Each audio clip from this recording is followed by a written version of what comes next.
കഴിഞ്ഞ ദിവസമായിരുന്നു ഓമിക്ക് വേണ്ടി ഒരു സ്പെഷ്യൽ ബർത്ത്ഡേ ട്രീറ്റ് ദിയയുടെ കുടുംബം നൽകിയത്. ദിയയുടെ കുടുംബം ഇതുവരെ ഓമിയുടെ പിറന്നാൾ ആഘോഷിക്കാതിരിക്കുകയായിരുന്നു. ഓമിയുടെ പിറന്നാൾ ഗംഭീരമായി ആഘോഷിക്കണമെന്ന് തന്നെയായിരുന്നു എല്ലാവരുടെയും ആഗ്രഹം. അതിനിടയിലാണ് അപ്പൂപ്പൻ്റെ മരണം കൂടി സംഭവിച്ചത്. എന്നാൽ ഇപ്പോൾ പിറന്നാളോടനുബന്ധിച്ച് തന്നെ ശരിക്കും പറഞ്ഞു കഴിഞ്ഞാൽ സോഷ്യൽ മീഡിയയിൽ എല്ലാവരും ഈ ഒരു വാർത്തയെപ്പറ്റി ഏറ്റെടുക്കുകയാണ്. പിറന്നാളിന് മലേഷ്യയിൽ പോയതുകൊണ്ട് തന്നെ ആഘോഷിക്കാൻ പറ്റാത്തത് കൊണ്ട് ദിയയുടെ കുടുംബം അശ്വിനെയും ദിയയും മാത്രം ക്ഷണിച്ചുകൊണ്ട് ഓമിക്ക് ഒരു പിറന്നാൾ സമ്മാനം നൽകിയിരിക്കുന്നു. എന്നാൽ അശ്വിൻ്റെ കുടുംബത്തെയും കൂടി ക്ഷണിക്കേണ്ടത് അവരുടെ മര്യാദയായിരുന്നു എന്നും അത് ക്ഷണിച്ചില്ല എന്ന് മാത്രമല്ല പലരും അശ്വിനെ ഒഴിവാക്കുന്നത് കണ്ട് സങ്കടം വരുന്നു എന്നും പറയുന്നു. ദിയ മാത്രമാണ് അശ്വിനെ ശ്രദ്ധിക്കുന്നത്. അവിടെ ദിയ മാത്രം മതി ശ്രദ്ധിക്കാൻ. എന്നാൽ ഇത്തരത്തിൽ ഈ കുടുംബം ഇപ്പോൾ ശിഥിലമായി പോവുകയാണോ എന്നാണ് എല്ലാവരുടെയും സംശയം. ശരിക്കും പറഞ്ഞാൽ തന്റെയുമായിട്ടുള്ള പ്രശ്നത്തെ തുടർന്ന് ഈ കുടുംബത്തിൽ ആകെ മൊത്തം പ്രശ്നങ്ങൾ തന്നെ നിലനിൽക്കുകയാണ്. അശ്വിനും ദിയയുമാണ് തന്നെ ഏറ്റവും കൂടുതൽ സഹായിച്ചത് എന്ന് എല്ലാവർക്കും അറിയാം. യൂട്യൂബിലൂടെ തൻവി തന്നെയാണ് അത് പറഞ്ഞിട്ടുള്ളത്. അഹാനയോ മറ്റാരും തന്നെ തന്നെയോ തൻ്റെ വീട്ടുകാരെയോ അങ്ങനെ സഹായിച്ചിട്ടില്ല. എന്നാൽ അശ്വിനും ദിയയും തനിക്ക് വേണ്ടി അങ്ങനെ നിന്നിട്ടുണ്ട്. ലിയാന് വേണ്ടിയും അതുപോലെ തന്നെ നിന്നിട്ടുണ്ട്. അത് താൻ സമ്മതിച്ചേ മതിയാകൂ. അവരെല്ലാവരും ഒരുപോലെയല്ല നമ്മളെ നോക്കുന്നത്. ഓരോർക്കും അതിൻ്റെതായ പ്രത്യേകതയും മാറ്റങ്ങളും ഒക്കെ ഉണ്ട്. ഇത്തരത്തിലൊക്കെ തന്നെയും പറയുന്നുണ്ട്.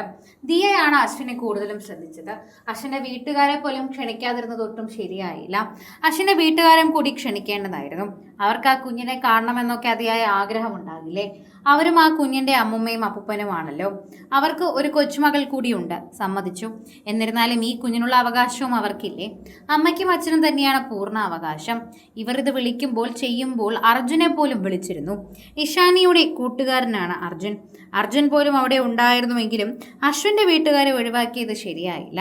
നിങ്ങൾ തന്നെ അത് ഒരുക്കുമ്പോൾ അതിൻ്റെതായ മാറ്റങ്ങൾ തന്നെ നിങ്ങൾ ശ്രദ്ധിക്കണം.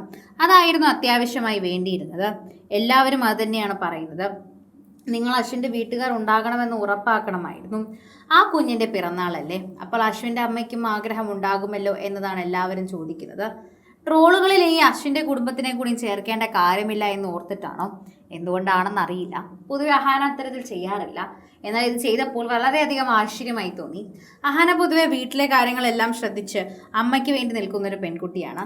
ആ പെൺകുട്ടിക്ക് ഒരിക്കലും മറ്റൊരു അമ്മയെ ഹേർട്ട് ചെയ്യാൻ സാധിക്കില്ല. പക്ഷേ എന്തുകൊണ്ടോ അവർ വിളിച്ചില്ല. അതിന് തക്കതായ കാരണം അവരുടെ പക്കലുണ്ടായിരിക്കും. ഇപ്പോൾ ഇവരുടെ ഫാമിലി ഫംഗ്ഷനുകൾക്കൊന്നും തന്നെ അങ്ങനെ അശ്വിൻ്റെ വീട്ടിൽ നിന്ന് ആരെയും വിളിക്കാറില്ല. അതിന് കൃത്യമായ കാരണമുണ്ട് എന്ന് തന്നെയാണ് എല്ലാവരും വിശ്വസിക്കുന്നത്. എന്തു തന്നെയായാലും ഈ കുടുംബം ഇങ്ങനെ നശിച്ചു പോകരുതെന്നും 4 മക്കളുമായി മുന്നോട്ട് പോകുന്ന കുടുംബം ഇനിയും സന്തോഷമായിട്ട് തന്നെ പോകണമെന്നും എല്ലാവരുമായി ഒത്തൊരുമിച്ച് സ്നേഹത്തോടെ തന്നെ കഴിഞ്ഞു പോകണമെന്നാണ് ഞങ്ങൾ പ്രേക്ഷകർ ആഗ്രഹിക്കുന്നതെന്ന് ഭൂരിഭാഗം പ്രേക്ഷകരും ഇതിൻ്റെ താഴെ കമൻറ്റായും ഇവരോടൊപ്പം തന്നെ സോഷ്യൽ മീഡിയയിൽ പോസ്റ്റുകളായും ഒക്കെ പങ്കുവെച്ചുകൊണ്ട് എത്തുന്നുണ്ട്. കൂടുതൽ സിനിമ, സീരിയൽ, ചാനൽ വാർത്തകൾക്കും നിങ്ങളുടെ പ്രിയപ്പെട്ട താരങ്ങളുടെ എക്സ്ക്ലൂസീവ് അഭിമുഖങ്ങൾക്കുമായി സബ്സ്ക്രൈബ് ചെയ്യാൻ മറക്കല്ലേ.